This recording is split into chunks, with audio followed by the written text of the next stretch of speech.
అధ్యక్ష నేను ఒక్కడిని మాట్లాడుతున్నాను ఇక్కడ నుంచి ముఖ్యమంత్రి గారితో సహా 5 మంత్రులు ఇంటరప్ట్ చేస్తున్నారు. ఇదేం పద్ధతి అధ్యక్ష? ఇది అధ్యక్ష ఇది మీరు నడపాలా హౌస్ని, మీరు నడపాలా అధ్యక్ష. వారు సార్ వినండి. In a democracy sir we have utmost respect for you. Prasad garu, speaker garu, మీరంటే చాలా రెస్పెక్ట్ ఉంది అధ్యక్ష. The opposition in a democracy has its say and the government has its way. మేము మాట్లాడిన తర్వాత వాళ్ళకి పుష్కలంగా మైక్ ఇవ్వండి, గంటలు మాట్లాడమని నేను వద్దనట్లేదు సార్. కానీ ఈ రకంగా ఒక వ్యక్తి మాట్లాడుతుంటే, ఒక సభ్యుడు మాట్లాడుతుంటే ముఖ్యమంత్రి గారితో సహా 5 మంత్రులు లేచి ప్రభాకర్ గారు, దామోదర్ గారు, శ్రీధర్ బాబు గారు, బట్టి గారు, ముఖ్యమంత్రి గారు అందరూ మాట్లాడితే గౌరవ కేటీఆర్ గారికి నా సూచన సార్, గవర్నర్ ప్రసంగం విషయంలో దాన్ని మాట్లాడుతున్నా సార్. నేను వారు మాట్లాడిన దాన్ని మాట్లాడుతున్నా. నేను ఈ డీవియేషన్ రాదు మనకు. నేను అదే అండి, వారు మాట్లాడింది రైట్ సార్. ఎన్ఆర్ఐలు నాన్ రిలయబుల్ ఇండియన్స్ అన్నారు. మరి ప్రపంచవ్యాప్తంగా ఉన్న ఎన్ఆర్ఐలు గమనించాలా. కాంగ్రెస్ పార్టీకి ఎన్ఆర్ఐల మీద ఉన్న గౌరవం, ఎన్ఆర్ఐల పట్ల ఉన్న ప్రేమ, గౌరవ ముఖ్యమంత్రి గారికి ఉన్న ప్రేమ గమనించాలని నేను కోరుతా ఉన్నా. ఇంకొక మాట అధ్యక్ష, ఎన్ఆర్ఐలు అన్నారు అధ్యక్ష ఎవరు అధ్యక్ష? 100 కోట్ల మంది భారతీయులను కాదని బయట నుంచి తెచ్చుకున్న అధ్యక్షులు చేసుకుంది ఎవరు అధ్యక్ష? బయట దేశం వాళ్ళని తెచ్చుకున్న అధ్యక్షులు చేసుకున్న దుస్థితిలో ఉన్న కాంగ్రెస్ పార్టీ ఎన్ఆర్ఐల గురించి మాట్లాడితే ఎట్లా అధ్యక్ష? ఏదేమైనప్పటికీ అధ్యక్ష ఒకటి వాస్తవం, గత 10 ఏళ్లలో పాలమూరులో వలసలు బంద్ అయినాయి, వాళ్ళ పోతలు బంద్ అయినాయి. 14 రాష్ట్రాల నుంచి కూలీలు వచ్చి వాళ్ళ తెలంగాణలో నాట్లేస్తున్న విషయం వాస్తవం కాదా? 14 రాష్ట్రాల కూలీలు. అధ్యక్ష మీరు నల్లగొండలో ఫ్లోరైడ్ బండ నల్లగొండ గుండె మీద పెట్టిపోతే ఆ ఫ్లోరైడ్ బండను దించింది కేసీఆర్ కాదా? ఆ విషం నీళ్ళ పీడ విరగడ చేసింది కేసీఆర్ కాదా? తెలంగాణను ఫ్లోరోసిస్ రహిత రాష్ట్రంగా పార్లమెంటులో ప్రకటించింది కేంద్ర ప్రభుత్వం కాదా? ఇది అబద్ధం అంటారా? సడుగులు విరిగిన సాలెల మగ్గానికి మంచి రోజులు తెచ్చింది కేసీఆర్ ప్రభుత్వం కాదా? ఇవాళ నేతన్నల ఆత్మహత్యలతో సిరిసిల్లను మీరు ఉరిసిల్లగా చేస్తే దాన్ని మళ్ళీ తిరిగి సిరిశాలగా చేసింది కేసీఆర్ ప్రభుత్వం కాదా? కునారిల్లిపోయిన కుల వృత్తులకు కొత్త ఊపిరులూదింది కేసీఆర్ ప్రభుత్వం కాదా? కాలే కడుపుతో అర్ధాకలితో ఎవ్వరు వండుకోవద్దని చెప్పి మానవీయ కోణంలో ఆలోచించి సంక్షేమంలో స్వర్ణయుగం సృష్టించింది, ఆసరగా నిలబడ్డది కేసీఆర్ ప్రభుత్వం కాదా? 200 రూపాయల పెన్షన్ను 2000 చేసింది కేసీఆర్ ప్రభుత్వం కాదా అధ్యక్ష? నిన్న గ్రామీణాభివృద్ధి గురించి మాట్లాడుతూ ఈ ప్రభుత్వం ప్రాపగాండాకు ఎక్కువ పెద్దపీట వేసిందన్నారు అధ్యక్ష. వాళ్ళ హయాంలో 50 ఏళ్లలో అధ్యక్ష ఒక్క గంగదేవిపల్లె చెప్పుకుందరు, ఒక అంకాపూర్ చూపెడుదురు. అది కూడా పాపం మా గ్రామస్తులు చేసుకున్నారు, వీళ్ళు చేసింది ఏం లేదు. కానీ మా హయాంలో మా 10 ఏళ్లలో గర్వంగా చెప్తున్నా సార్, 3% కంటే తక్కువ జనాభా ఉన్న తెలంగాణ జాతీయ పంచాయతీ అవార్డులలో 30% అవార్డులు గెలుచుకునే విధంగా ప్రభుత్వాన్ని నడిపినాం. పల్లె ప్రగతిని చేసి చూపెట్టినాం. కావాలంటే చూసుకోవచ్చు. ఏ పల్లెకు పోయినా ట్రాక్టర్లు, ట్యాంకర్లు, ఏ పల్లెకు పోయినా ట్రాలీలు, ఏ పల్లెకు పోయినా డంపింగ్ యార్డులు, ఏ పల్లెకు పోయినా ఇంటి ముంగటయ్యాల నీళ్లు, బ్రహ్మాండంగా చెట్లు. ఇవి వాస్తవాలు కాదా అధ్యక్ష? ఇవాళ మీరు ఎంజాయ్ చేయండి, పర్వాలేదు. 10 ఏళ్ల తర్వాత ఎంజాయ్ చేయండి. సర్పంచులకు ఇది ఇస్తాం, మాజీలకు అది ఇస్తాం, బస్సు ఫ్రీ, బంగారం ఫ్రీ, బండి ఫ్రీ అని చెప్పి ఓట్ల కోసం చాలా చెప్పారు అధ్యక్ష. సంతోషం, చేయండి, మేము వద్దంటలేదు. నిర్మాణాత్మకమైన సూచనలు చేయమన్నారు, తప్పకుండా చేయండి. మీ మేనిఫెస్టోలోని ప్రతి హామీని నిలబెట్టుకోండి. We welcome it, we will support you. తప్పకుండా సపోర్ట్ చేస్తాం అధ్యక్ష. గత 10 ఏళ్లలో రక్తాన్ని రంగరించినాం, మెదళ్లను కరిగించినాం, ప్రాణం పెట్టి పనిచేసినాం. కాబట్టే ఇవాళ ఒక్కొక్క రంగంలో భారతదేశంలోనే తెలంగాణ అగ్రగామిగా ఉన్నది అధ్యక్ష. ఐటీ రంగంలో నిన్న వారు చెప్పినారు అధ్యక్ష, వారి అవగాహన, వారి పరిజ్ఞానం ఎంత ఉందో దాన్ని బట్టే చెప్పచ్చు. నేనేం చెప్పినారు అధ్యక్ష గవర్నర్ ప్రసంగంలో? ITIR వచ్చి ఉంటే ఏదో జరిగి ఉండేది. అసలు ITIR అంటే అక్కడ కూర్చున్న వాళ్ళు ఒక్కరికైనా తెలుసా అధ్యక్ష? అసలు అది ఏందో తెలియదు అధ్యక్ష. నేను అడుగుతా ఉన్నా, ఇన్ఫర్మేషన్ టెక్నాలజీ ఇన్వెస్ట్మెంట్ రీజన్ ఏం చెప్పిన అధ్యక్ష? అందులో ఇన్ఫర్మేషన్ టెక్నాలజీ ఇన్వెస్ట్మెంట్ రీజన్ ప్రపోజల్లో 2013లో ఆనాడు UPA ప్రభుత్వం పెట్టినప్పుడు ఏం చెప్పారు అధ్యక్ష? అందులో ITIR అనేది కనుక వస్తే 2035వ సంవత్సరం కల్లా, 2035 అంటే ఇంకా 11 ఏళ్ల తర్వాత, 12 ఏళ్ల తర్వాత మనం అంటే ఉమ్మడి ఆంధ్రప్రదేశ్, ఆ రోజు ఇంకా తెలంగాణ అన్న మాట లేదు, 2013లో ఉమ్మడి ఆంధ్రప్రదేశ్గా మనం 2,09,000 కోట్ల ఎగుమతులకు చేరుకుంటాం 2035 కల్లా అని చెప్పారు ITIR ప్రపోజల్లో. కానీ అధ్యక్ష మా ప్రభుత్వ పనితీరు వల్ల, మా గౌరవ పెద్దలు కేసీఆర్ గారి పనితీరు వల్ల 2022-23 సంవత్సరానికే 2,41,000 కోట్లకు ఐటీ ఎగుమతులను చేర్చింది మా ప్రభుత్వం అధ్యక్ష. ఐటీఐఆర్ లేకున్నా కేంద్రంలో ఉన్న బీజేపీ మోకాలు అడ్డం పెట్టినా అధ్యక్ష ఆ 2035 టార్గెట్ను ఐటీఐఆర్ ఇయ్యకపోయినా సాధించిన ఘనత మా ప్రభుత్వానిది, మా నాయకుడు కేసీఆర్ది అనే మాట నేను గుర్తు చేస్తా ఉన్నా అధ్యక్ష. అధ్యక్ష విచిత్రం ఏంటంటే మేము వాస్తవాలు చెప్తుంటే వాళ్ళకి బాధ అవుతుంది. అభ్యుదయం అంటే అర్థం తెలియని వాళ్ళు వాళ్ళ అవాస్తవాలు చెప్తుంటే మేము చూస్తా కూర్చోవాలన్నా సార్, నిజాలు చెప్పాల్సిన బాధ్యత మా మీద ఉన్నది. అధ్యక్ష వారు చెప్పారు నిన్న మేము 2 గ్యారంటీలు అందులో చెప్పినారు, ఏది గవర్నర్ గారి ప్రసంగంలో 2 గ్యారంటీలు ఆల్రెడీ అమలు చేసినామన్నారు అధ్యక్ష. ఇది అధ్యక్ష వాళ్ళు ఇచ్చిన 6 గ్యారంటీలు ఇవి. ఇక్కడ కూర్చున్న ముఖ్యమంత్రి గారు సంతకం పెట్టినరు, ఉప ముఖ్యమంత్రి గారు కూడా సంతకం పెట్టినరు. 6లో 2 అమలైపోయినాయి అన్నారు అధ్యక్ష. ఏంది అధ్యక్ష మహాలక్ష్మిలో ఏం చెప్పినరు? ప్రతి నెల మహిళలకు 2,500 రూపాయలు, 500 రూపాయలకే సిలిండరు, ఉచిత బస్సు ప్రయాణం. అదేవిధంగా చేయూత అని ఇంకోటి ఉంది అధ్యక్ష, 4,000 రూపాయల నెలవారీ పెన్షన్. అదేవిధంగా 10 లక్షల రాజీవ్ ఆరోగ్యశ్రీ. బయటనేమో పోస్టర్లు వేసుకున్నారు, 2 రోజుల్లోనే 2 గ్యారంటీలు చేసినాం అధ్యక్ష. ఏం చేసిండ్రు అధ్యక్ష? మహాలక్ష్మిలో ఉచిత బస్సు ప్రయాణం అనేది అంటే 3వ వంతు, ఆ 3వ వంతు కూడా మొత్తం చేయలే. సూపర్ లగ్జరీ కూడా ఫ్రీ అని పెట్టిండ్రు ఇచ్చినప్పుడు గ్యారంటీ కార్డుల మీద. ఇచ్చింది మాత్రం ఈరోజు పల్లె వెలుగు, సిటీ బస్సులు, ఆర్డినరీ బస్సులు, ఎక్స్ప్రెస్ బస్సులు తప్ప లగ్జరీ లేదు, గరుడ లేదు అధ్యక్ష. ఇంకోటి మరి నేను అడుగుతా ఉన్న రాష్ట్రంలోని మహిళలందరి తరపున ఎవరైతే మీకు ఓటేసినారో వారందరి తరపున, ఓటు వేయని వారి తరపున కూడా అధ్యక్ష ఈ 2,500 రూపాయలు మహిళలకు ఇచ్చే కార్యక్రమం, రాష్ట్రంలోని మహాలక్ష్మి కార్యక్రమం 1.5 కోటి ఆడబిడ్డలు ఎదురు చూస్తూ ఉన్నారు.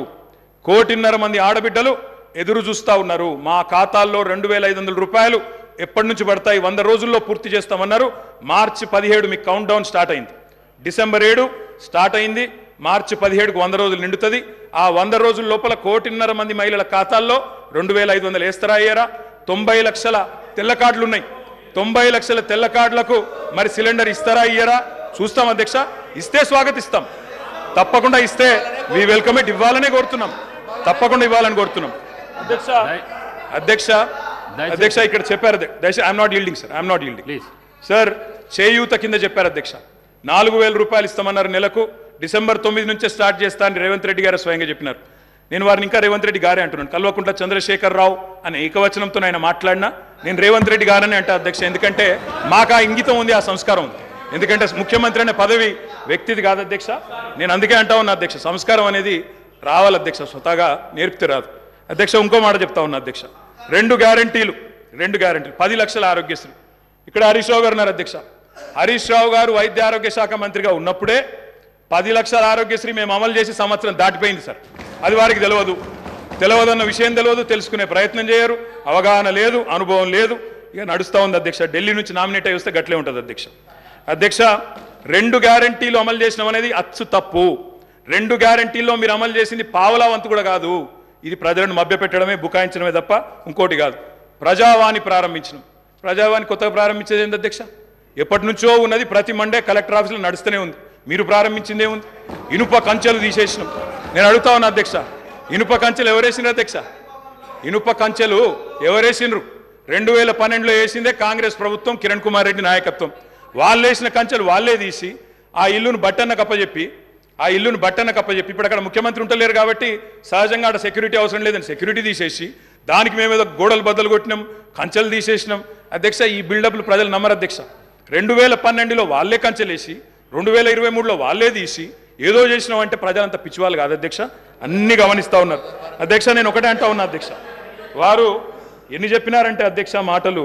ఇగో మా బట్టన్న గ్యారంటీ ఇవ్వడమే కాకుండా గ్యారంటీ మీదకి వెళ్ళి అఫిడవిట్ ఇచ్చిండు సార్. 100 రూపాయల బాండ్ పేపర్ మీద మొత్తం మధుర నియోజకవర్గంలో మా బట్టన్న మొత్తం అఫిడవిట్ ఇచ్చుకుంటూ తిరిగిండు.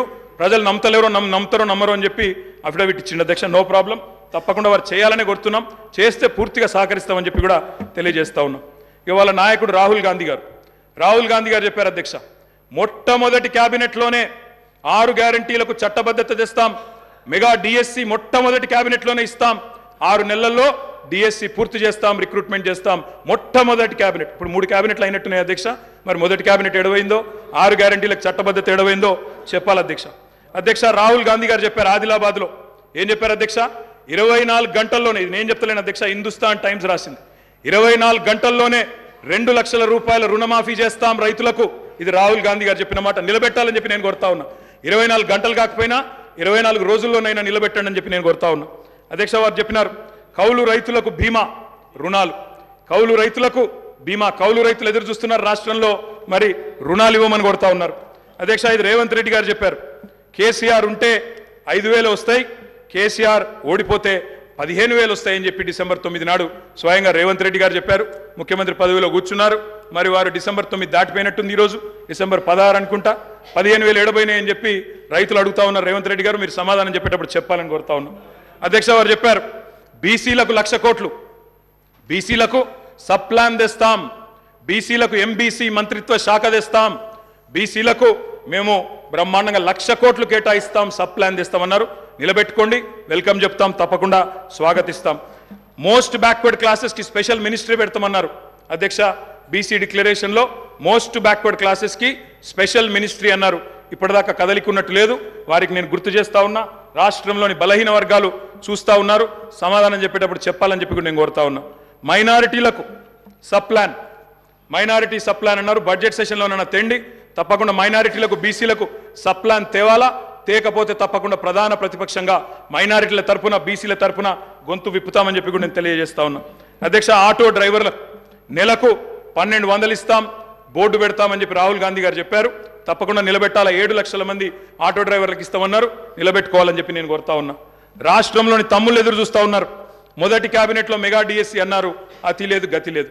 అదేవిధంగా జాబ్ క్యాలెండర్ అన్నారు, టీఎస్పీఎస్సీ ప్రక్షాళన అన్నారు. మరి దాని మీద కూడా తప్పకుండా చెప్పాలా. అధ్యక్ష, ఇంకా చెప్పారు అధ్యక్ష, మొదటి ఏడాదిలో 2 లక్షల ఉద్యోగాలు భర్తీ చేస్తామన్నారు. ఆ ఉద్యోగాల వివరాలు ప్రకటించాలని చెప్పి నేను డిమాండ్ చేస్తా ఉన్నా. తప్పకుండా చేయాలని చెప్పి కోరుతా ఉన్నా. ఇక మా సోదరుడు వివేక్ గారు కూడా మాట్లాడినారు అధ్యక్ష. మా వివేక్ అన్న కూడా చెప్పిండు 40,000 ఉద్యోగాలు ఇస్తా చెన్నూరులో అని చెప్పిండు అధ్యక్ష. చెన్నూరు ప్రజలు ఆశగా మా వివేక్ అన్న గురించి చూస్తున్నారు. తప్పకుండా 40,000 ఉద్యోగాలు ఇవ్వాలని చెప్పి కూడా నేను కోరుతా ఉన్నా అధ్యక్ష. అధ్యక్ష, ఇంకా చాలా చెప్పారు అధ్యక్ష. ఇట్లా హామీలు 1, 2 కాదు అధ్యక్ష, చాలా చెప్పారు. We welcome it. మీరు నిలబెట్టుకోండి, తప్పకుండా నిలబెట్టుకోండి, తప్పకుండా బ్రహ్మాండంగా పనిచేయండి. మేము చేసిన దానికంటే ఎక్కువ పని చేయండి, మేము చేసిన దానికంటే ఎక్కువ పేరు సంపాదించుకోండి. 64 కాకపోతే ప్రజలు మీకు ఇంకా ఎక్కువ ఆశీర్వాదం ఇస్తారు. తప్పకుండా చేసుకోండి, మాకు అభ్యంతరం లేదు. అధ్యక్ష, ఇంకొక మాట గవర్నర్ ప్రసంగంలో చెప్పారు అధ్యక్ష. మాకు చాలా విచిత్రం అనిపించింది. అమరుల త్యాగాలు, బలిదానాలు. ఎవరు అధ్యక్ష, ఎవరి వల్ల చనిపోయినారు ఈ అమరులు? యాదిరెడ్డి అనే తమ్ముడు ఢిల్లీకి పోయి ఎవరి పేరు రాసి పెట్టి చచ్చిపోయినాడు అధ్యక్ష. ఇక్కడ ఉన్న వాళ్ళకి వినబడతలేదు మా ఆర్తనాదాలు అని చెప్పి ఢిల్లీకి పోయి రాసి చనిపోయిన మాట వాస్తవం కాదా అధ్యక్ష? తెలంగాణ ఉద్యమాన్ని అనగా తొక్కింది ఎవరు అధ్యక్ష? 1952లో 7 మందిని చంపింది ఎవరు? 69లో 371 మందిని చంపింది ఎవరు? 2004 నుంచి 14 దాకా మరి 100 మంది ప్రాణాలు తీసుకున్నది ఎవరు? శ్రీకాంతచారి కానీ, యాదిరెడ్డి కానీ, యాదయ్య కానీ వారి మరణాలకు కారణం ఎవరు? బలి దేవత ఎవరు? ఇవన్నీ కూడా ప్రజలకు తెలుసు అధ్యక్ష. తప్పకుండా సరైన సమయంలో సరైన నిర్ణయం ప్రజలు తీసుకుంటారు అధ్యక్ష. బలి దేవత అన్నదెవరో కూడా ప్రజలకు తెలుసు అధ్యక్ష. కావాలంటే రికార్డు ప్లే చేయమంటే కూడా చేస్తా. బలి దేవత ఎవరు, బలి దేవత అని అన్నదెవరు, ఇవన్నీ కూడా ప్రజల ముందు ఉన్నాయి. తప్పకుండా చెప్తాం అధ్యక్ష. అధ్యక్ష, పౌర హక్కుల గురించి మాట్లాడింది. నియంతృత్వం, నిర్బంధం, ఇక అది జోక్ ఆఫ్ ద మిలేనియం అధ్యక్ష. కాంగ్రెస్ పార్టీ నియంతృత్వం గురించి మాట్లాడడం, నిర్బంధం గురించి మాట్లాడడం, ప్రజాస్వామ్యం గురించి మాట్లాడడం. ఎన్కౌంటర్ల పేరిట 100 మందిని కాల్చి చంపింది ఎవరు అధ్యక్ష? ఎమర్జెన్సీ పెట్టింది ఎవరు అధ్యక్ష? తెలంగాణలో నెత్తురు కారిచ్చింది ఎవరు అధ్యక్ష? పౌర హక్కుల హననం చేసింది ఎవరు అధ్యక్ష? మీ హయాంలోనే కదా. గ్రీన్ టైగర్లు, బ్లాక్ కోబ్రాలు, నయీం ముఠాలు విచ్చలవిడిగా తిరిగింది ఎవరు? పెంచింది ఎవరు అధ్యక్ష? వీళ్ళు కాదా? ఇలా మాట్లాడుతున్నారు అధ్యక్ష పౌర హక్కుల గురించి. అధ్యక్ష, మా సీతక్క గారికి తెలుసు, అధ్యక్ష పౌర హక్కుల గురించి. ఆనాడు చర్చల కోసం నక్సలైట్లను పిలిచి కాల్చి చంపింది ఎవరు అధ్యక్ష? వీళ్ళు కాదా అధ్యక్ష? నేనేమంటున్నా అంటే ఇవాళ వచ్చి 1000 ఎలుకలు తిన్న పిల్లి తీర్థయాత్రలకు బయలుదేరినట్టు చాలా నీతివంతమైన మాటలు మాట్లాడతామంటే కుదరదు అధ్యక్ష. చరిత్ర చెరిపేస్తే చెరిగిపోదు, చించేస్తే చినిపోదు అధ్యక్ష. ఇంకొక మాట, ఇక చాలా ఉన్నాయి అధ్యక్ష చెప్పాలంటే. అధ్యక్ష, ఒక్క మాట, విద్యుత్ రంగం గురించి చాలా చెప్పారు అధ్యక్ష. విద్యుత్ రంగం గురించి చాలా చెప్పారు అధ్యక్ష. విద్యుత్ రంగం మీద వాస్తవాలు చెప్పాల్సిన బాధ్యత మా మీద ఉంది. ఇవాళ శ్వేతపత్రాలు అంటున్నారు అధ్యక్ష. వీళ్ళు కొత్తగా ప్రచురించేది ఏం లేదు అధ్యక్ష, మేమే ప్రచురించిన ఆల్రెడీ శ్వేతపత్రాలు. ఇగో కోకొల్లలుగా, ఒకటి కాదు అధ్యక్ష, శాఖల వారీగా 10 సంవత్సరాలు తెలంగాణ దశాబ్ది ఉత్సవాల సందర్భంగా అన్ని శాఖల శ్వేతపత్రాలు మేము ప్రచురించినాం. కావాలంటే పంపిస్తాం. గదే అధికారులు, గదే ఐఏఎస్ అధికారులు, కొత్తగా వచ్చిన వాళ్ళు ఎవరు లేరు, వాళ్ళే ఉన్నారు, వాళ్ళే ఇస్తారు. గదే లెక్క. మీరు తిమ్మిని బమ్మిని చేస్తామన్నా, మసిబూసి మారేడుకాయ చేస్తామన్నా మార్చగలిగింది ఏం లేదు. ఆల్రెడీ శ్వేతపత్రాలు ఉన్నాయి సార్. కొత్త ప్రచురించేది ఏమీ లేదు, వాళ్ళు కొత్తగా సాధించేది కూడా ఏం లేదు అధ్యక్ష. ఆనాడు కాంగ్రెస్ పరిపాలనలో ఎట్లా ఉండేది అధ్యక్ష? విద్యుత్ రంగం కాలిపోయే మోటార్లు, పేలిపోయే ట్రాన్స్ఫారంలు, ఎక్కడికక్కడ మొత్తం లో వోల్టేజ్ సమస్యలు, దొంగలు వచ్చే కరెంటు కోసం, అర్ధరాత్రి వచ్చే కరెంటు కోసం బాయికాడపోయి పండుకునే పరిస్థితులు. ఇప్పుడే ఇందాక రేవంత్ రెడ్డి గారు మాట్లాడింది నేను చెప్పాను అధ్యక్ష. ఆఖరికి ఎవరైనా చనిపోతే నెత్తి మీద నీళ్లు చల్లుకుందామంటే నీళ్లు లేని పరిస్థితి అధ్యక్ష. మరి ఇది నేను చెప్తున్న మాట కాదు అధ్యక్ష. ఈనాడు పేపర్లో రాసిన వార్త 2009 నుంచి 13 మధ్యలో 2009 నుంచి 13 మధ్యలో 4 ఏళ్లలోనే 8198 మంది రైతులు కరెంటు షాక్లతో అధ్యక్ష. ఇది బలవన్మరణాలు కాదు, ఆత్మహత్యలు కాదు, కేవలం కరెంటు షాక్లతో చచ్చిపోయిన రైతులే 8198. ఇక వాళ్ళ 55 ఏళ్ల చరిత్ర తీస్తే చక్రొచ్చి పడతారు. నేను చెప్పాది అది, నేను దాని జోలికి కూడా పోను అధ్యక్ష. అధ్యక్ష ఇది చెప్పాలంటే చాలా ఉన్నాయి అధ్యక్ష. మా కౌశిక్ రెడ్డి గారు ఇక్కడే ఉన్నారు, హుజూరాబాద్ ఎమ్మెల్యే గారు. ఆ ఎమ్మెల్యే గారు గతంలో అక్కడ హుజూరాబాద్లో మరి కేసీఆర్ గారు స్వయంగా పోయి అక్కడ భిక్షపతి అని ఒక రైతు చనిపోతే మా మధుసూనాచారి గారు, మాజీ స్పీకర్ గారు, కేసీఆర్ గారు స్వయంగా పోయి ఆ రైతును పరామర్శించి ఆ కుటుంబాన్ని ఆదుకున్న పరిస్థితి. పాము కాటుతో చనిపోయినారు అధ్యక్ష. ఏముండే అధ్యక్ష కాంగ్రెస్ పార్టీ ప్రభుత్వం యొక్క పర్ఫార్మెన్స్? పరిశ్రమలకు వారానికి 2 రోజులు పవర్ హాలిడేలు, రైతులకు ఏనాడు 5-6 గంటల మించి కరెంట్ ఇయ్యలే, ఎప్పటికప్పుడు మూతబడ్డ వేల కార్ఖానాలు, ఇక రాస్తే రామాయణం అంతా చెప్తే మహాభారతం అంతా అన్నట్టు సబ్ స్టేషన్ల ముంగట ధర్నాలు, ఇక ఎక్కడికక్కడ ఎండిపోయిన వరి చేన్లు మక్కంకులతో రైతుల రాస్తారు రోకోలు. అధ్యక్ష ఆనాడు విద్యుత్ శాఖ మంత్రిగా, ఆర్థిక శాఖ మంత్రిగా రోషయ్య గారు ఉండేది అధ్యక్ష, కొనిజేటి రోషయ్య గారు స్వయంగా ఒకసారి స్టేట్మెంట్ ఇచ్చినారు. ఏమని? నేను కనుక 1.5 సంవత్సరంన్నర లోపల విద్యుత్ వ్యవస్థను చక్కగా చేయకపోతే ఉరేసుకుంటా అన్నారు అధ్యక్ష ఇదే శాసనసభలో. సంవత్సరంన్నర తర్వాత తుమ్మల నాగేశ్వరరావు గారు ఇంకా పెద్దలు వారందరికీ తెలిసి ఉండాలి, గుర్తుండాలి. ఆ రోజు రోషయ్య గారు బ్యాగులో పెట్టుకుని తెచ్చుకున్నారు అధ్యక్ష ఉరితాడు. నా వల్ల కాలేదు, ఇక ఉరేసుకోవడానికి నేను రెడీగా ఉన్నా అని చెప్పి ఇదే శాసనసభకి ఉరితాడు కూడా తెచ్చుకున్నారు అధ్యక్ష. అది వీళ్ళ పర్ఫార్మెన్స్. అధ్యక్ష విద్యుత్ సంస్థల లెక్కలు చెప్పిన అధ్యక్ష, లెక్కలు తప్పకుండా లెక్కలు చెప్పాలా. నేను లెక్కలు చెప్పాను. అప్పుల పాలు చేశామన్నారు, అప్పుల పాలు. గౌరవ శాసనసభ్యులకు సబ్జెక్ట్ చెప్ప ఏం చెప్తున్నా లెక్కలు చెప్తున్నా సార్, లెక్కలు చెప్తున్నా. స్వర్గీయ రోషయ్య గారు ఈ భూమి మీదనే లేడు కాబట్టి ఆయన పేరు తీసుకోవాల్సిన అవసరం లేదు. ఓకే సార్, ఎవరైనా బతికున్న వాళ్ళు ఉంటే వాళ్ళ పేరు తీసుకో తప్పకుండా సార్. స్వర్గీయ రోషయ్య గారి గురించి నేనేమన్నా తప్పుగా మాట్లాడితే మీరు చర్య తీసుకోవచ్చు సార్, అది మీ డెసిషన్ సార్ అది. అధ్యక్ష మీరు విద్యుత్ సంస్థల అప్పుల లెక్క చెప్పిండ్రు, నేను ఆస్తుల లెక్క చెప్తా సార్. అధ్యక్ష 81,516 కోట్ల అప్పు చేసిపోయిండ్రు అన్నారు అధ్యక్ష. కానీ కేసీఆర్ గారి ప్రభుత్వం తెలంగాణ రాష్ట్రం ఏర్పడిన తర్వాత సృష్టించిన ఆస్తుల గురించి చెప్పలేదు అధ్యక్ష. ఉద్దేశపూర్వకంగా బదనాం చేయడానికి, బట్టగాల్చి మీదేయడానికి, అప్పుల సాకు చెప్పి 6 గ్యారంటీలు గొట్టెతందుకు ఒక ఉపోద్ఘాతాన్ని రూపొందించి ఇగో అప్పుల పాలైపోయింది, దివాలా తీసిందని చెప్పి తప్పించుకోవడానికి తప్ప ఇంకోటి కాదు అధ్యక్ష. అధ్యక్ష ట్రాన్స్కో, టీఎస్ ట్రాన్స్కో అధ్యక్ష, ఇంకొక మాటలో చెప్పాలంటే అధ్యక్ష వీళ్ళు అప్పచెప్పిపోయినాడు 2014లో. విద్యుత్ శాఖ అతి భయంకరమైన శాఖ అధ్యక్ష, అతి భయంకరమైన శాఖ, అత్యంత దురవస్థలో మాకు అప్పచెప్పిపోయినారు. అప్పచెప్పిపోయినప్పుడు ఏంది అధ్యక్ష పరిస్థితి? 2700 మెగావాట్ల కరెంటు లోటు ఆ రోజు తెలంగాణ ఏర్పడ్డ నాడు. 22,423 కోట్ల అప్పులు మీరు అప్పచెప్పినాడు మాకు, 22,423 కోట్ల అప్పులు అధ్యక్ష. ఆనాడు ఇది ఆ రోజు మీరు అప్పచెప్పినప్పుడు అప్పులు 22,000, లోటు 2,700 అధ్యక్ష. ట్రాన్స్కో ఆస్తులు అధ్యక్ష లెక్క, వాళ్ళేమో అప్పులు చెప్పారు, నేను ఆస్తులు చెప్తున్నా. ట్రాన్స్కో ఆస్తులు వాళ్ళు అప్పచెప్పిపోయినాడు మాకు 2014లో 7,461 కోట్లు. ఈరోజు అధ్యక్ష ట్రాన్స్కో ఆస్తులు మళ్ళీ తిరిగి మేము వాళ్ళకి అప్పచెప్పినప్పుడు 24,476 కోట్ల అధ్యక్ష. జెన్కో ఆస్తులు అధ్యక్ష, టీఎస్ జెన్కో ఆస్తులు ఆనాడు 19,607 కోట్లు 2014లో, ఈరోజు 53,963 కోట్ల అధ్యక్ష. అధ్యక్ష డిస్కామ్లు ఎన్పీడీసీఎల్, ఎస్పీడీసీఎల్ ఆ రోజు వీళ్ళు మాకు అప్పచెప్పిపోయినాడు మరి చాలా తక్కువ ఉండే అధ్యక్ష. ఈరోజు ఆస్తులు చూస్తే 59,132 కోట్లు, 81,000 కోట్ల అప్పులు అన్నారు అధ్యక్ష. కానీ ఆస్తులు మా ప్రభుత్వం సృష్టించింది మొత్తంగా కలిపితే 1,37,571 కోట్లు. ఇది వాస్తవం అధ్యక్ష. ఆస్తులు మాత్రం చూపెట్టకుండా అప్పులు మాత్రం చూపెట్టి తిమ్మిని బమ్మిని చేసి ఏదో బుకాయించేదో చేస్తాం, జాదుగర్ చేస్తామంటే కుదరదు అధ్యక్ష. అధ్యక్ష మొత్తం డిస్టర్బే చేశారు అధ్యక్ష. I'm just getting started. మీరు దయచేసి మొత్తం 5 మంత్రులు ముఖ్యమంత్రి గారు డిస్టర్బ్ చేశారని మాట్లాడే అవకాశం ఇవ్వలేదు. ఇంకోటి నేను సబ్జెక్టే మాట్లాడుతున్నా సార్, ఒక్కటి కూడా అన్పార్లమెంటరీ మాట మాట్లాడలేదు, సబ్జెక్ట్ తప్ప ఇంకో మాట మాట్లాడలేదు. అవకాశం ఇవ్వండి. ప్రతిపక్షాలు నిర్మాణాత్మకమైన సూచనలు చేస్తే వారు వెల్కమ్ చెప్తానన్నారు, అందుకే చెప్తున్నా అధ్యక్ష. అధ్యక్ష 4,000 మెగావాట్ల యాదాద్రి థర్మల్ పవర్ ప్రాజెక్ట్ అధ్యక్ష దామరచెర్ల మండలం మిర్యాలగూడలో పెట్టినాము. అది రేపో మాపో కమిషన్ అవుతుంది. తప్పకుండా దాన్ని కూడా మరి పూర్తి స్థాయిలో నిర్మించాలని ప్రభుత్వాన్ని కోరుతా ఉన్నాం. 1080 మెగావాట్ల భద్రాద్రి అధ్యక్ష దాన్ని కూడా నిర్మించాం. 800 మెగావాట్ల KTPS ప్లాంట్లు మరి పూర్తి స్థాయిలో నిర్మాణం చేసినాం అధ్యక్ష. తప్పకుండా దాన్ని కూడా వారు పూర్తిగా మరి సవ్యంగా ముందుకు తీసుకొని పోవాలని కోరుతా ఉన్నా అధ్యక్ష. అధ్యక్ష ఇంకా విద్యుత్ రంగానికే వస్తే నేను ఒక మాట అడుగుతా ఉన్నా అధ్యక్ష. అధ్యక్ష ఉదయ్ స్కీమ్లో చేరినాం అధ్యక్ష. కేంద్ర ప్రభుత్వం ఆనాడు మమ్మల్ని అడిగింది, డిస్కామ్లు లాస్ట్లో ఉన్నాయి, ఉదయ్ అనే స్కీమ్ తెస్తున్నాము, ఆ డిస్కామ్లకు ఉన్న అప్పుల్ని మీరు స్టేట్ బ్యాలెన్స్ షీట్ మీద తీసుకోండి, మెయిన్ బడ్జెట్లో తీసుకోండి అంటే ఆనాడు స్టేట్ బడ్జెట్ మీద మీరు వదిలిపెట్టిపోయిన అప్పుల్ని 11,000 కోట్ల అప్పులు డిస్కామ్లకు ఉంటే వాటిని తీసుకోవడమే కాకుండా 9,000 కోట్లు చెల్లించిన ఘనత కేసీఆర్ గారి ప్రభుత్వం అనే మాట వారికి నేను విజ్ఞప్తి చేస్తా ఉన్నా అధ్యక్ష.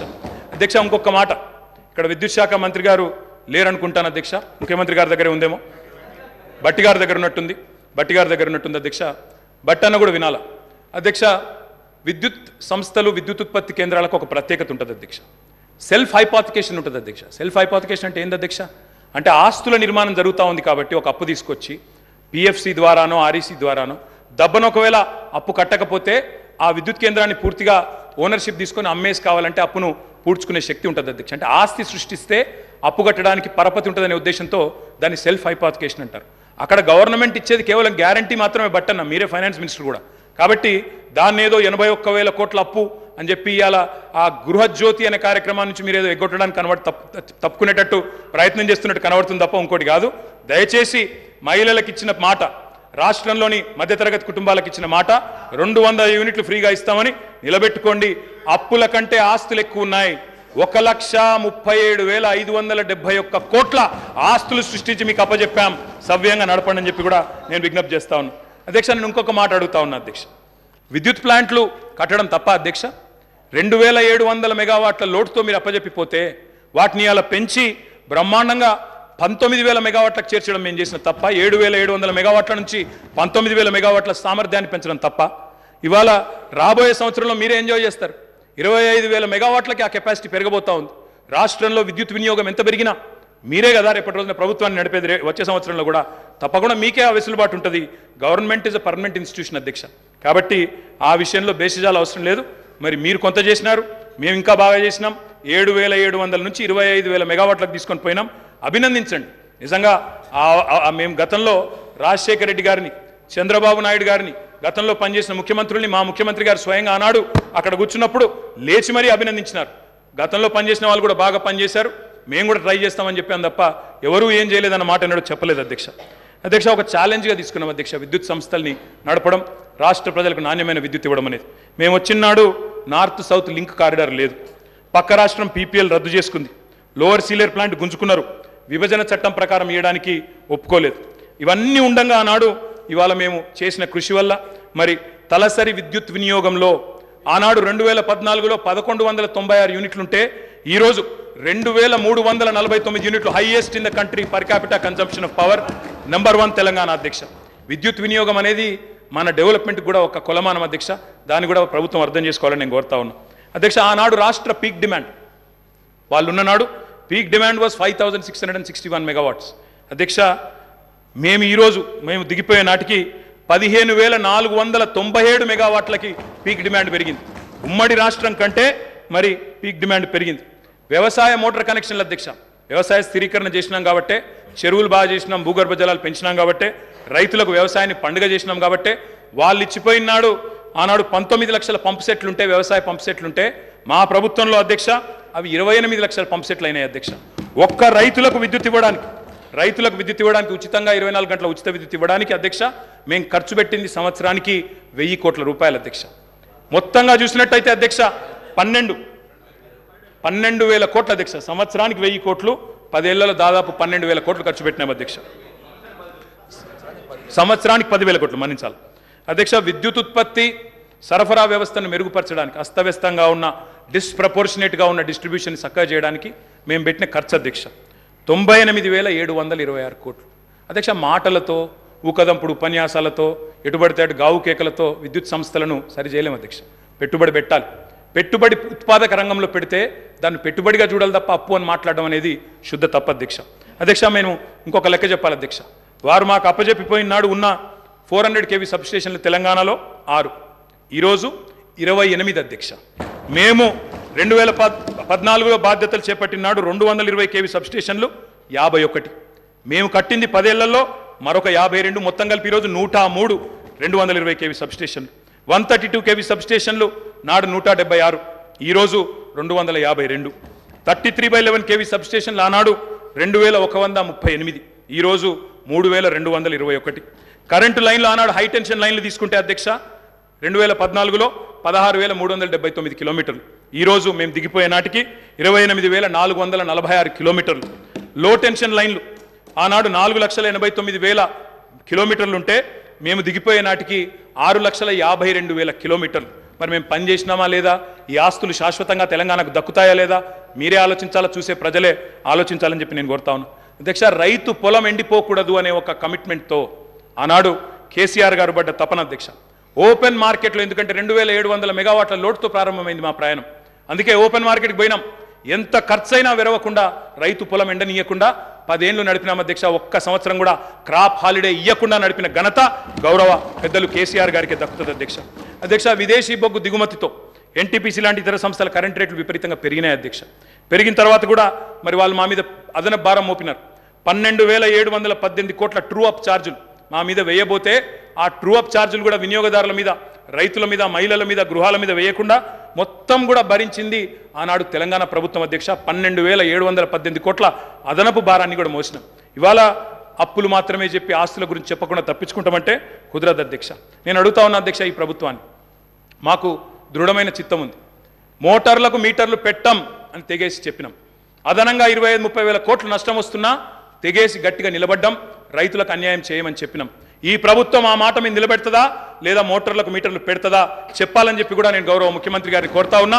రాష్ట్రంలోని రైతులందరి పక్షాన కూడా తప్పకుండా ప్రశ్నిస్తా ఉన్నా. ఉచిత విద్యుత్తును ఊడగొట్టే పన్నాగాన్ని ప్రతిఘటించినాం అధ్యక్ష. నేను ఒకటే కోరుతా ఉన్నా, కొత్తగా వచ్చిన ప్రభుత్వం ఒకటి కోరుతా ఉన్నా అధ్యక్ష, విద్యుత్ విషయంలో 3 గంటల కరెంటు, 10 HP మోటార్లు, ఆ మాటలు వినవద్దనే కోరుకుంటున్నాం అధ్యక్ష. 24 గంటల కరెంటే ఉండాలని కోరుకుంటున్నాం. వ్యవసాయానికి 24 గంటల కరెంటే ఉండాలా, గృహాలకు 24 గంటల కరెంటే ఉండాలా, పరిశ్రమలకు కూడా మళ్ళీ పవర్ హాలిడే ఇచ్చే దుస్థితి రాకూడదని కోరుతా ఉన్నాం. వారే పిలుపునిచ్చారు అధ్యక్ష, కరెంటు బిల్లులు కట్టొద్దు, మేము వచ్చేస్తున్నాం కట్టకండి అన్నారు. మరి రాష్ట్రంలో ప్రజలు కట్టబోవడం లేదు. మరి వెంటనే మీరు గృహజ్యోతి కార్యక్రమాన్ని ప్రారంభించి మరి ఆ ఇచ్చిన హామీని కూడా నెరవేర్చాలని చెప్పి కూడా నేను కోరుతా ఉన్నా అధ్యక్ష.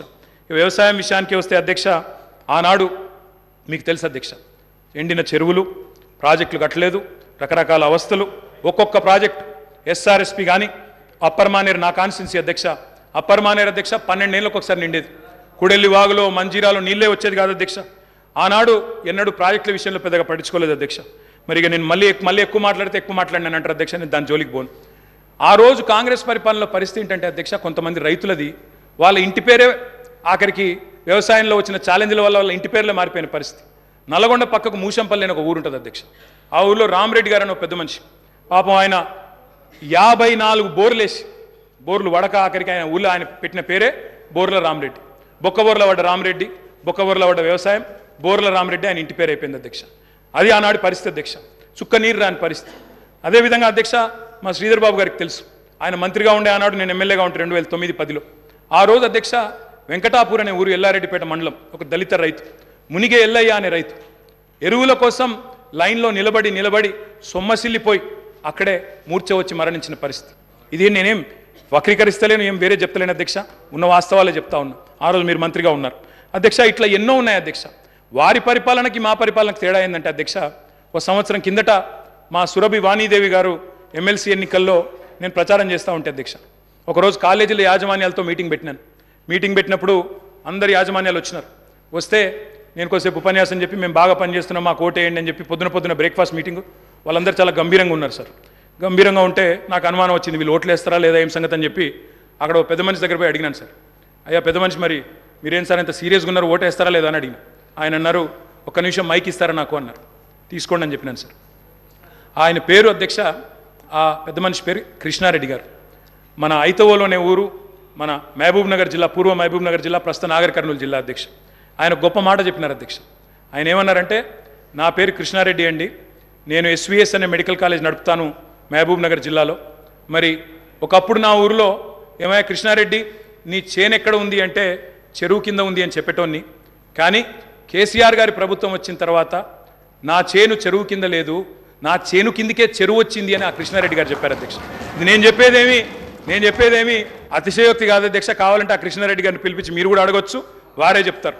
అధ్యక్ష ఒక్క మాట అధ్యక్ష, ఇవాళ తెలంగాణలో పుట్ల కొద్ది పంటలు, ఎటు చూసినా ధాన్యం గుట్టలు అధ్యక్ష. ఎక్కడ పోయినా ఏ రోడ్డు కన్నా పోండి అధ్యక్ష మీరు రాష్ట్రంలో ధాన్యం గుట్టలు, రైతుల కళ్ళం నిండా గింజలు. అధ్యక్ష డిస్టర్బ్ చేశారు వాళ్ళే. అయినా మీరు నా మొదటి స్పీచ్ మీరు స్పీకర్ అయిన తర్వాత మీరు అగ్రికల్చర్ సార్, అది కూడా రైతుల సబ్జెక్ట్, నేనేమి సబ్జెక్టు మాట్లాడుతున్నా తప్ప ఎక్కడ పోవట్లేదు. I'm speaking strictly on subject sir, విమర్శలు కూడా నేను చేయట్లేదు. అధ్యక్ష రైతు కళ్ళం నిండా గింజలు ఉన్నాయి, పల్లెం నిండా మెతుకులు ఉన్నాయి సార్. దేశానికే గుమ్మిగా మారింది సార్ ఇవాళ తెలంగాణ. అన్నమో రామచంద్ర అని ఏడ్చిన తెలంగాణ అధ్యక్ష ఇవాళ దేశానికి అన్నం పెట్టే స్థాయికి వచ్చింది. ఒక మాటలో చెప్తా అధ్యక్ష, 2014లో ఆనాడు మొత్తం ప్రభుత్వం సేకరించిన ధాన్యం సివిల్ సప్లైస్ కార్పొరేషన్ ద్వారా ఆనాడు ప్రభుత్వం సేకరించిన ధాన్యం వరి ధాన్యం అధ్యక్ష 2014లో 2 పంటలు కలిపి వానాకాలం యాసంగి కలిపి 24 లక్షల మెట్రిక్ టన్నులు సార్. పోయిన సంవత్సరం అధ్యక్ష 2022-23లో మరి మా ప్రభుత్వం వచ్చిన తర్వాత 10 ఏళ్ళు మేము తీసుకున్న చర్యల వల్ల మరి 1,30,00,000 మెట్రిక్ టన్నుల ధాన్యాన్ని సేకరించే స్థాయికి సివిల్ సప్లైస్ కార్పొరేషన్ ఎదిగింది అధ్యక్ష. 9 ఏళ్లలో రైతుల నుంచి 1,30,000 కోట్ల విలువ చేసే ధాన్యాన్ని కొనుగోలు చేసినాం. పంటల విస్తీర్ణాన్ని 1,31,00,000 ఎకరాల నుంచి 2,68,00,000 ఎకరాలకు చేర్చింది కేసీఆర్ గారి ప్రభుత్వం అధ్యక్ష. ఎట్లా సాధ్యమైంది అధ్యక్ష ఇది? కడుపు నిండా కరెంటు, 2 పంటలకు పెట్టుబడి, 31,000 కోట్ల రుణమాఫీ, మిషన్ కాకతీయ, ఇంకా చెప్పాలంటే చాలా ఉన్నాయి అధ్యక్ష. కొత్త గోడౌన్లు, కొత్తగా ఎన్నో కార్యక్రమాలు ఉన్నాయి. నేను అనేది ఒకటే అధ్యక్ష, మీరు మాట ఇచ్చారు, రైతు భరోసా అన్నారు. డిసెంబర్ 9 నాడే 15,000 వేస్తాం, ఒక 4 రోజుల తర్వాత ఆగితే 10,000 కాదు 15,000 పడతాయన్నారు. కేసీఆర్ ఓడిపోతే 15,000 వస్తాయన్నారు. మరి రైతులు ఎదురు చూస్తున్నారు, వేయాలనే కోరుతా ఉన్నాం. అదేవిధంగా మీరు చెప్పారు 2 లక్షల రుణమాఫీ ఏకకాలంలో సింగిల్ స్ట్రోక్ చేస్తామన్నారు. 24 గంటలు అన్నారు, 24 రోజుల్లోనే చేయమని చెప్పి రాష్ట్రంలోని లక్షలాది మంది రైతుల తరపున కోరుతా ఉన్నారు. అదేవిధంగా అప్పు లేకపోతే అర్జెంటుగా బ్యాంకుకు పోండి, 2 లక్షల వరకు లోన్ తెచ్చుకోండి అని స్వయంగా ముఖ్యమంత్రి గారు ఆనాటి పిసిసి అధ్యక్షుడు వారే పిలుపునిచ్చినారు. ఆయన పిలుపుని అందుకొని స్ఫూర్తి తీసుకొని రైతులు లోన్లు తెచ్చుకున్నారు, ఎదురు చూస్తున్నారు. మరి వెంటనే 2 లక్షల రుణమాఫీ జరుగుతుందని. అదేవిధంగా అధ్యక్ష రైతు బీమా పెట్టాం, ఇంకా చాలా కార్యక్రమాలు చేసినాం. మీరు కౌలు రైతులకు కూడా బీమా అన్నారు, తప్పకుండా చేయండి, వీల్ వెల్కమ్ ఇట్. ఇంకొక మాట కూడా నేను చెప్తా ఉన్నా అధ్యక్ష, వ్యవసాయం విషయానికి వస్తే నాకు బాధ ఎక్కడ అనిపించిందంటే అధ్యక్ష, నిన్న గవర్నర్ ప్రసంగంలో పౌర సరఫరాల శాఖ గురించి కూడా అసత్యాలు చెప్పారు అధ్యక్ష, సత్యదూరమైన విషయాలు చెప్పారు. 56,000 కోట్ల అప్పులున్నాయి సివిల్ సప్లైస్ కార్పొరేషన్కి అని చెప్పినారు. మంత్రి గారు లేరు కానీ చెప్తాను అధ్యక్ష, ఇది శుద్ధ సత్యదూరమైన మాట అధ్యక్ష. పౌర సరఫరాల శాఖ యొక్క విధి ఏంది అధ్యక్ష? రైతుల దగ్గర ధాన్యం కొనాలి, ఎఫ్సిఐకి మిల్లింగ్ చేసి అమ్మాలి. ఈరోజు పరిస్థితి ఏంటంటే అధ్యక్ష, నేను కూడా లెక్కలు తీసుకున్నాను. పౌర సరఫరాల శాఖ దగ్గర ప్రస్తుతం ఉన్న స్టాకుల విలువ దాదాపు 30,000 కోట్ల విలువ చేసే స్టాకులు ఇవాళ పౌర సరఫరాల శాఖ దగ్గర ఉన్నాయి. రిసీవబుల్స్ అంటే కేంద్రానికి మనం ఆల్రెడీ ఇచ్చిన ధాన్యానికి విరుద్ధంగా మనకు రావాల్సిన డబ్బులు అధ్యక్ష దాదాపు 17,000 కోట్లు ఉన్నాయి. అంటే 2 కలిపితేనే 47,000 కోట్ల రూపాయలు అయితే స్టాకుల రూపంలో లేదా రిసీవబుల్స్ రూపంలో మీ దగ్గర ఉన్నాయి. కానీ మీరేం చేస్తున్నారు అధ్యక్ష? ఆ వీటిని చూపెట్టకుండా, రిసీవబుల్స్ చూపెట్టకుండా, స్టాక్ యొక్క మార్కెట్ వాల్యూ చెప్పకుండా 56,000 కోట్ల అప్పులు అని చెప్తా ఉన్నారు అధ్యక్ష. అప్పులు కూడా ఎక్కడ ఉంటాయి అధ్యక్ష? సివిల్ సప్లైస్ కార్పొరేషన్కి. రైతు దగ్గర మనం పంట కొంటాం, కొన్న తర్వాత వాళ్ళకి పైసలు ఇవ్వాలి, మనం మిల్లింగ్ చేసి మళ్ళీ ఎఫ్సిఐకి ఇవ్వాలి. ఎఫ్సిఐ నుంచి పైసలు వచ్చే వరకు 4-5 నెలలు అవుతుంది సార్, అప్పుడప్పుడు 6-7 నెలలు కూడా అవుతుంది. ఆ ఇంటరిమ్ పీరియడ్లో రైతుకు మనమే పైసలు ఇస్తాం కాబట్టి ఆ మిత్ ఏదైతే జరుగుతుందో దాని మీద వచ్చిన దాన్ని కూడా అప్పు కింద చూపెట్టే పరిస్థితి చేసినారు అధ్యక్ష. అంటే 7-8 కోట్ల అప్పు లేదా 9,000 కోట్ల అప్పు ఉంటే అది కూడా ఎందుకు వచ్చింది అధ్యక్ష? రైతుకు మిత్తి దాకొద్దు, రైతుకు సకాలంలో పేమెంట్ ఇవ్వాలని చెప్పి మేము చేసిన ప్రయత్నాన్ని అభినందించకపోగా ఇవాళ ఈ రకంగా బట్టగాల్చి మీదేసే ప్రయత్నం ఏదైతే చేస్తూ ఉన్నారో ఇది కరెక్ట్ కాదు అధ్యక్ష. ఇంకొక మాట అధ్యక్ష, అప్పుల గురించి చెప్పారు. ఇంకొక మాట అన్నారు అధ్యక్ష, చాలా బాధాకరం. ఏమన్నారు అధ్యక్ష? ఎంత దారుణమైన మాట అంటే, ఇందాక దారుణమైన ప్రసంగం ఎందుకన్నా అంటే ఎంత మాట అన్నారు అధ్యక్ష? రాష్ట్రం దివాలా తీసింది అన్నారు అధ్యక్ష. దివాలా తీసింది రాష్ట్రం కాదు అధ్యక్ష, దివాలా తీసింది మీ రాజకీయ ప్రసంగం అధ్యక్ష. దివాలా కోరు ప్రసంగం అది. ఎందుకంటున్నా అధ్యక్ష అంటే ఇట్స్ పొలిటికలీ ఇంటెలెక్చువలీ బ్రాంక్రప్ట్ స్పీచ్ అది అధ్యక్ష. నేను ఒక్క మాట చెప్తాను అధ్యక్ష, ఎట్లుందంటే తెలంగాణలో సామెత ఉంటుంది సార్, గుమ్మి నిండా వడ్లు ఉండాలి, గుట్టం వల్ల పిల్లలు ఉండాలన్నట. గుమ్మి నిండా వడ్లు అట్లే ఉండాలి భద్రంగా, పిల్లలు మాత్రం గూటాలు లెక్క తయారు కావాలన్నట్టు అవుతుందా సార్? గుమ్మిలో వడ్లు కొంత తీస్తేనే కదా పిల్లలకు కొంత పెట్టగలిగేది. అందుకే అంటా ఉన్నా అధ్యక్ష, నేను ఇవాళ తెలంగాణ తన ఆర్థిక పరపతిని వినియోగించుకొని బ్రహ్మాండంగా భవిష్యత్తు మీద పెట్టుబడి పెట్టింది, క్యాపిటల్ ఎక్స్పెండిచర్ చేసింది. మేము ఇవాళ చేసిన ప్రయత్నం వల్ల ఏం జరిగింది అధ్యక్ష? బ్రహ్మాండంగా ఈరోజు 1-2 కాదు అధ్యక్ష, కేంద్ర ప్రభుత్వ సంస్థలే చెప్తా ఉన్నాయి, Telangana per capital income highest in the country అనే మాట స్వయంగా రిజర్వ్ బ్యాంక్ ఆఫ్ ఇండియా చెప్తా ఉంది. ఏ స్టేట్లో లేని పర్ క్యాపిటల్ తలసరి ఆదాయం తెలంగాణదని చెప్తా ఉంది. అధ్యక్ష, మరి అప్పు అంటారు, అప్పు చేసి మేము దేని మీద పెట్టినాం అధ్యక్ష? అప్పు అంటారు, ఆస్తుల గురించి చెప్పరు అధ్యక్ష, నెట్వర్త్ చూడరు, నెట్వర్త్ గురించి చెప్పరు. అప్పు చేసి మీలాగా పప్పు పిల్లలు పంచలేదు మేము. అప్పు చేసి చెప్తాను సార్, కాళేశ్వరం తొందర ఎందుకు పడుతున్నాం? చెప్తా తొందర ఎందుకు పడుతున్నాం? బరాబర్ చెప్తా. రాజగోపాల్